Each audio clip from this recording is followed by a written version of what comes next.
আল্লাহকে কে সৃষ্টি করেছেন এমন প্রশ্ন বা কুমন্ত্রণা মনে আসলে কি বলতে হবে? ভাই, এরকম কোন বাজে চিন্তা যদি মনে আসে যে আমি দুনিয়াতে এইভাবে আসছি, সব আল্লাহ সৃষ্টি করছেন, তাহলে আল্লাহর কে সৃষ্টি করছেন, এরকম যদি মনে আসে, তাহলে সেক্ষেত্রে আপনি বুঝবেন আপনার ভিতরে ঈমান আছে, সাথে সাথে একটা শুকর আদায় করে, এটা খুশির খবর। কিভাবে বুঝবেন সেটা বলতেছি। একবার এক সাহাবী, তিনি রাসূল আকরাম সাল্লাল্লাহু আলাইহি ওয়াসাল্লামকে এই কথাটা বলেছেন, ইয়া রাসূলুল্লাহ, আল্লাহ সম্পর্কে আমার মনে বাজে চিন্তা আসে। তখন নবী সাল্লাল্লাহু আলাইহি ওয়াসাল্লাম বলেছেন যে যাকা নাফসুল ঈমান, এটাই তো ঈমান।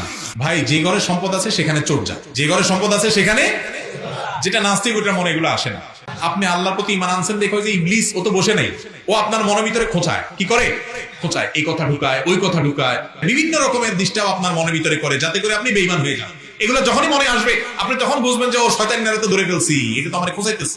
সাথে সাথে তখন বলবেন আমানতু বিল্লাহ, আর বাম দিক দিয়ে তিনবার থুতু ফেলবেন। মানুষ দেখে ফেলায় না, থুতু ফেলানো মানে আবার এক গালভর্তি থুতু না, একবারে শুইর আগে যেরকম থুতু তিনবার ফেলে আমানতু বিল্লাহ পড়বেন, কারণ বাম